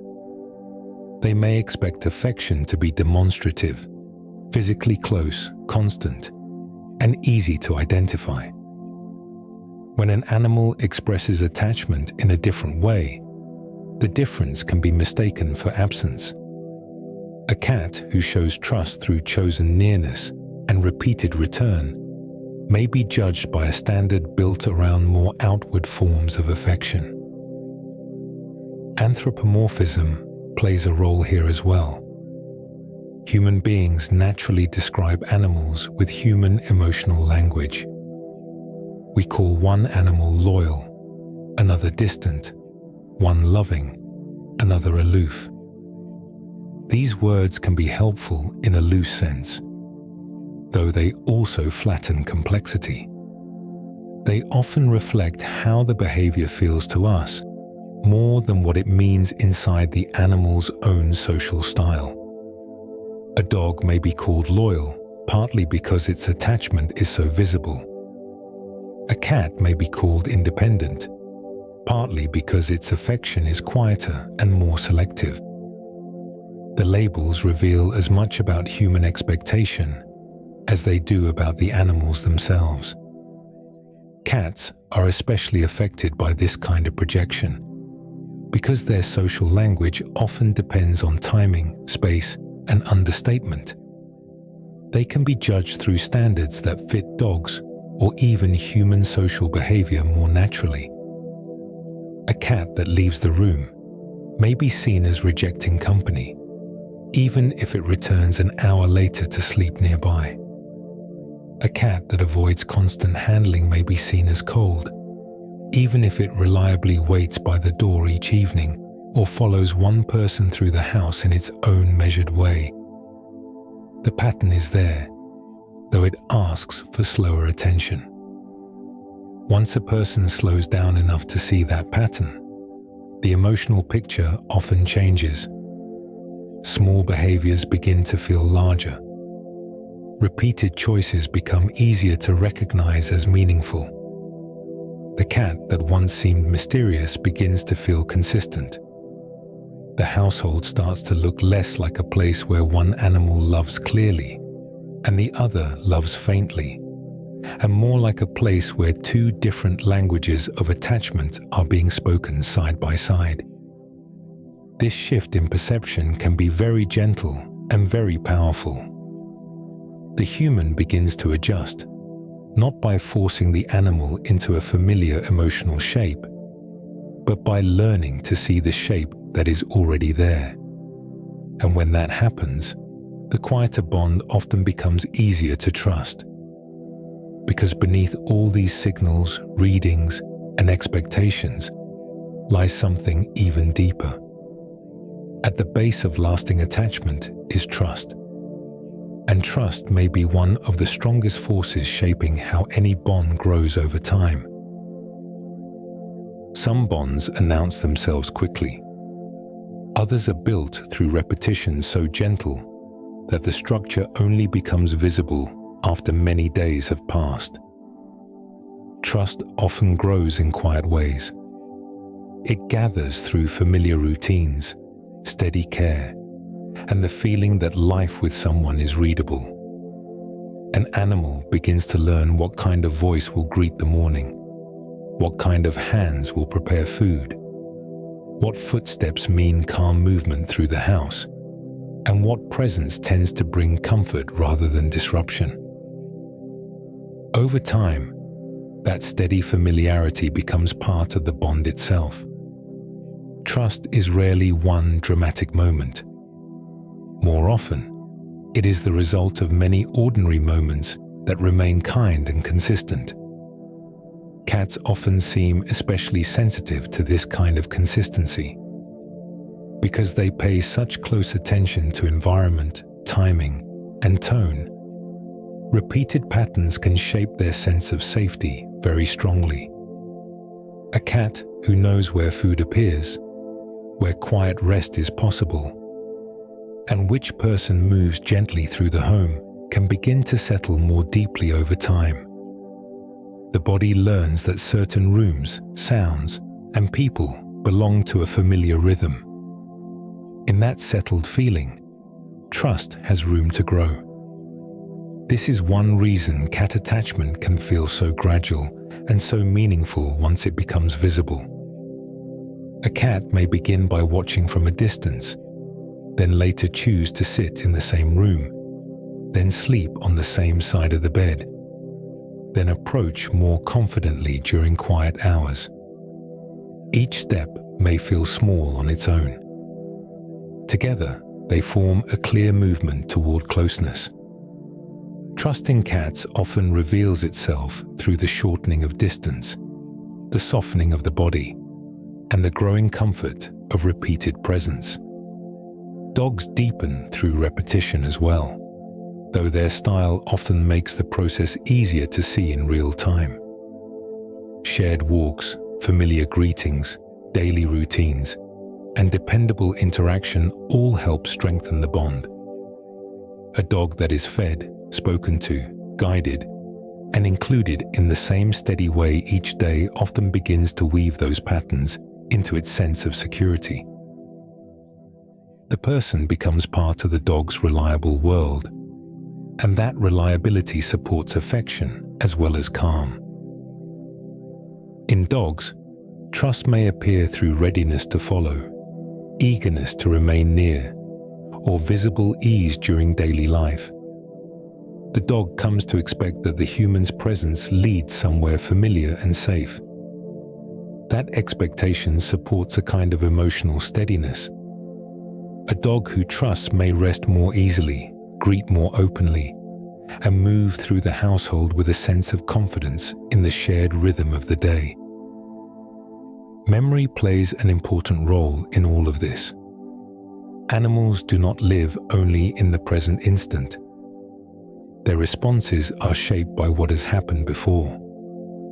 Repeated gentle handling, steady feeding, predictable routines, and calm coexistence leave impressions that accumulate. Over time, a person becomes associated with a history of care.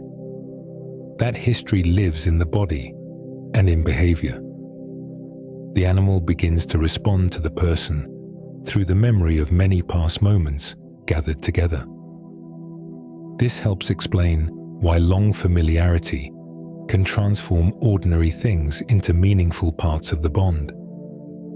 A chair becomes important because someone always sits there in the evening. A hallway becomes meaningful because it is where a dog often waits. A bedroom doorway becomes part of the relationship because a cat often pauses there before coming in at night. These places and actions may appear unremarkable from the outside, yet they carry emotional weight because they are filled with repetition and memory. Time itself changes the feeling of companionship. In the beginning, behaviors may seem isolated. Weeks later, they begin to connect. Months later, they may feel deeply personal. The dog who always checks in during a walk, the cat who always appears when the house grows quiet. These patterns begin to feel like part of the emotional architecture of home. Trust has settled into them so thoroughly that they almost stop calling attention to themselves. And that may be one of the most beautiful parts of attachment. Once trust has had time to deepen, it begins to live inside ordinary life so completely that its clearest signs can be the easiest to overlook. The clearest signs of attachment are often woven into daily life so naturally that they begin to feel almost invisible. A bond does not always reveal itself through rare or dramatic moments. Very often, it settles into routine. It becomes part of the shape of the day. A dog waiting near the door a few minutes before someone usually returns home. A cat appearing in the kitchen at the same hour each evening. A familiar body moving from room to room in quiet parallel with a familiar person. These moments are easy to overlook because they happen so often, though repetition is part of what gives them meaning. Greeting at the door is one of the simplest examples. In dogs, this can be highly visible. The dog may hurry forward, shift its whole body with excitement, and make the return feel like an event. In cats, the greeting may be quieter. A cat may walk into the hallway, sit at a distance for a moment, or approach with a small trill and a lifted tail. The forms are different, though both can express recognition and expectation. The animal has learned the rhythm of return, and that return has become emotionally significant. Following from room to room is another familiar ritual. Many dogs do this in a very clear way. If a person stands up, the dog stands too. If someone goes to the kitchen, the dog often comes along.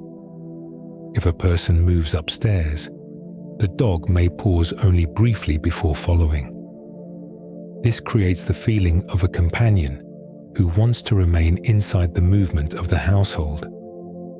With cats, the same pattern can exist in a more measured form. A cat may not follow every transition, though it may appear in the next room a few minutes later, settle near the person, and then leave again once the moment has passed.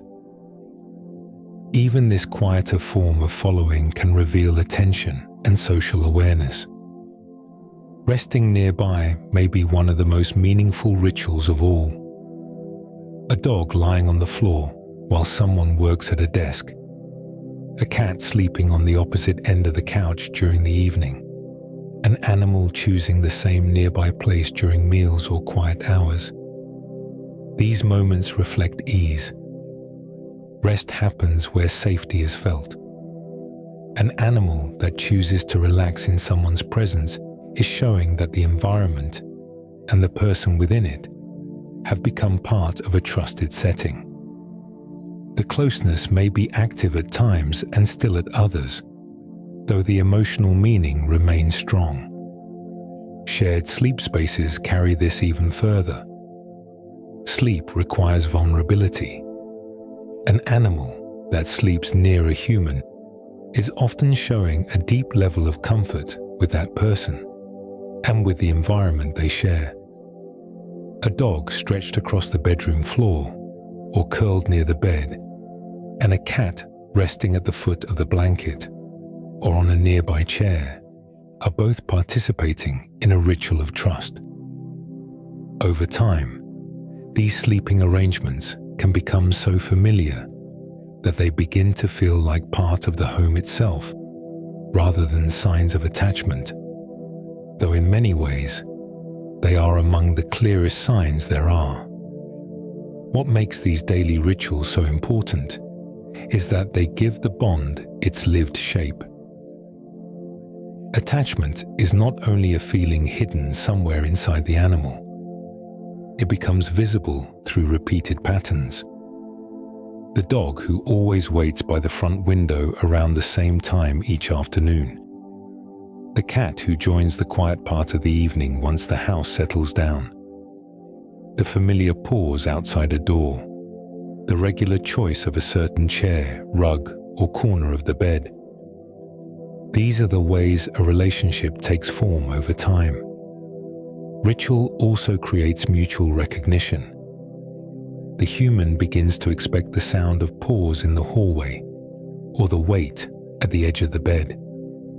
The animal begins to expect the person's presence in certain rooms, at certain hours, with certain tones and movements. Daily life becomes shared. What once might have been random behavior begins to feel like participation in a common rhythm. This is part of why ordinary routines can feel so emotional when they change.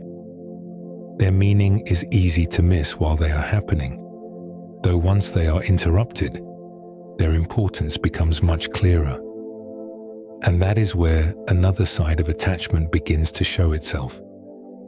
Because separation and return often reveal just how deeply these rhythms are woven into emotional security. The shape of a bond can become especially visible when one person leaves and then returns, because absence changes the emotional atmosphere of the home. When a familiar person is present, much of daily life can feel settled into place. Sounds are expected. Movement follows known patterns. The home carries a certain rhythm. When that person leaves, even for a short time, something in that rhythm changes. For animals who have built strong attachments, the absence of a familiar human can alter the feeling of the environment itself. The difference may show quietly or clearly, though it often reveals how deeply the bond is woven into ordinary life. Cats and dogs can both respond to separation in ways shaped by attachment. Some responses are easy to notice. Others are much softer. A dog may wait by the door, pace, vocalize, or remain alert to sounds outside. A cat may become quieter, shift its resting place, stay near entry points, or change its routine in subtle ways. These behaviors do not look identical across individuals, and they do not always happen every time. Even so, separation often shows that a familiar person is more than just another part of the furniture of the home. That person has become emotionally meaningful. This is where the idea of a secure base becomes helpful. A familiar human can function as an emotional anchor within the environment. Their presence helps make the home feel known and organized. For a dog, that may support confidence, participation, and ease. For a cat, it may support calm observation, predictable rest, and willingness to remain nearby. In both species, the person becomes part of what makes the environment feel stable. When that person leaves, the home may still be safe, though it can feel slightly altered. Some animals show this change through restlessness. A dog may move from window to window, listen closely for sounds in the hallway, or become unusually alert at the times when someone usually returns. A cat may pause more often near a doorway, spend time in a favorite waiting place, or drift through the house with a different pattern than usual. Others respond in quieter ways. They may sleep more, remain still, or simply become less socially engaged until the familiar rhythm is restored. The bond does not always announce itself in a dramatic display. Sometimes it appears through a small shift in the mood of the day. Reunion can reveal just as much. In dogs, return often brings visible relief and renewed energy. The body moves quickly. The tail wakes up. The attention sharpens. What had been waiting becomes active again. The dog often seems to welcome not only the person, but the restoration of shared rhythm. The familiar world is back in place. Cats may respond more softly, though the meaning can be just as real. A cat may approach after a few moments, lift its tail, rub against a leg, sit nearby, or settle back into its usual evening place with a visible sense of ease. The reunion may not look dramatic, though it often carries a return to calm. That return to calm is important Emotional security is not only excitement at reunion, it is also the quiet re-establishment of a trusted pattern. The familiar voice is back. The familiar movement is back. The ordinary sequence of the home begins flowing in its usual way again. For animals who have formed strong attachments, this restoration can matter deeply. The bond is felt not only in greeting, but in the easing of the body once the known person is present again. This helps explain why separation and reunion are so revealing. They show that attachment is not limited to direct interaction in the moment. It lives in routine, in expectation, and in the emotional role a person plays within the environment. The dog that waits and the cat that quietly changes course through the house are both responding to the meaning of absence. The dog that bursts into motion at the door and the cat that resumes its familiar place beside someone are both responding to the meaning of return. And all of these patterns unfold somewhere very specific. They happen inside human homes, where layout, noise, routine, and shared daily life quietly shape the form each bond takes. The home is where these different relationship styles become part of ordinary life, hour by hour and room by room. A bond may begin in history and deepen through behavior, though it becomes fully visible in the places where daily life unfolds. Hallways, beds, windows, couches, kitchens, rugs, doorways, and quiet corners all become part of the relationship. This is where cats and dogs turn attachment into lived pattern. The home gives structure to their closeness, and in return, their presence changes the emotional feeling of the home itself. Different homes create different possibilities. An apartment may gather everyone into a smaller shared space, which can make companionship feel more concentrated. A house may offer more distance, more rooms, and more choice in how closeness is arranged. In either case, the layout matters because animals respond to how movement flows through the environment. Where people pass through often, where rest is possible, where outside sounds enter, and where quiet settles most easily all shape how a bond is expressed. Noise level matters too. Some homes carry a steady rhythm of voices, doors, music, footsteps, and activity. Others are calmer and more predictable. Dogs often seem willing to place themselves inside a wide range of household motion.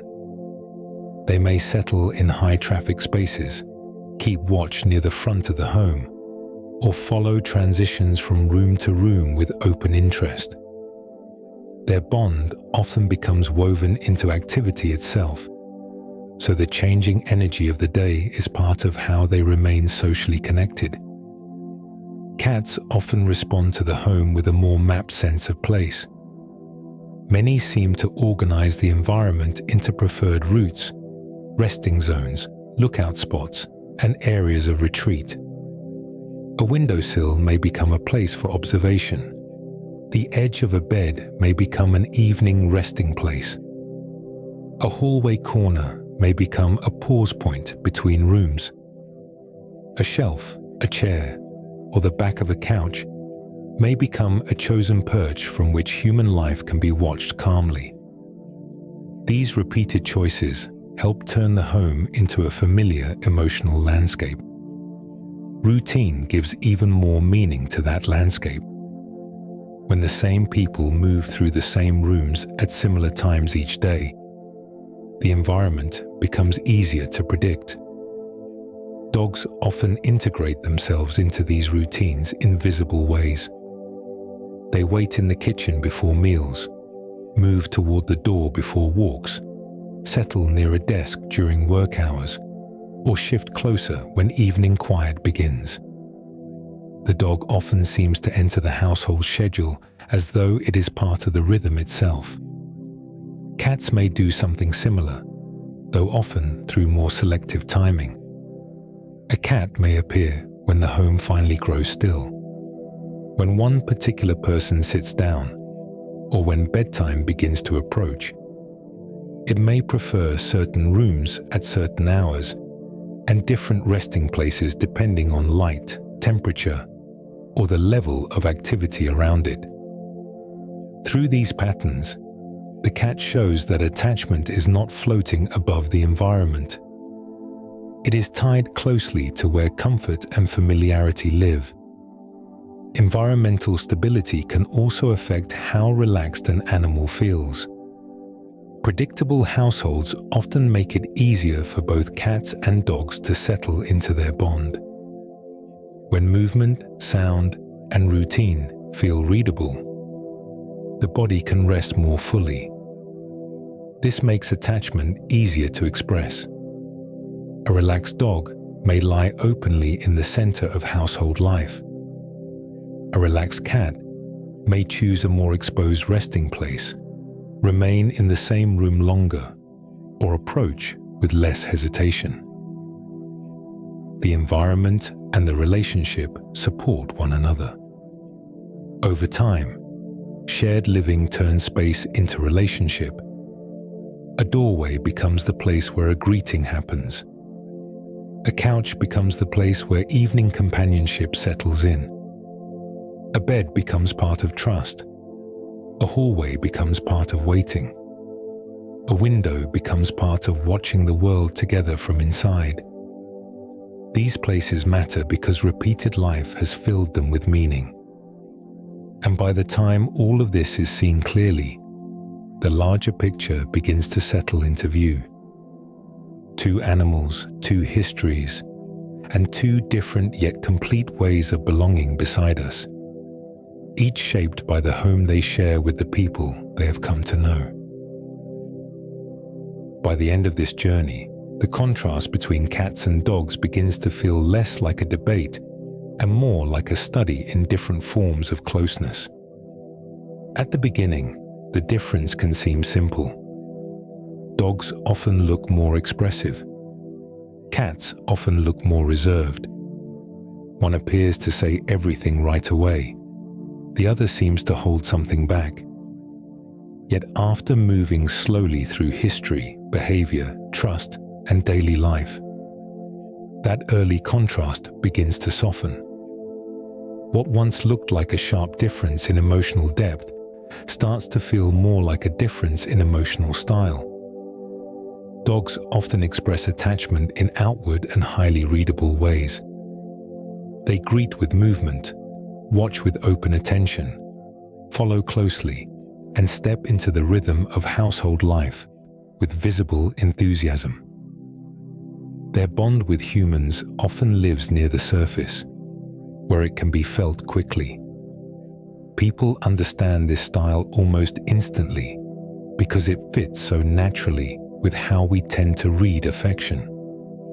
We notice the excitement at the door, the eager look, the body that wants to stay involved in whatever we are doing. The dog seems to make its feelings easy to find. Cats often reveal attachment through a quieter path. Their bond may gather through repeated choice, familiarity, and trust that settles slowly over time. A cat returns to the same room, the same bed, the same evening chair, and the same person. It sits nearby, sleeps close, watches calmly, and enters the shared rhythm of the home without always drawing attention to itself.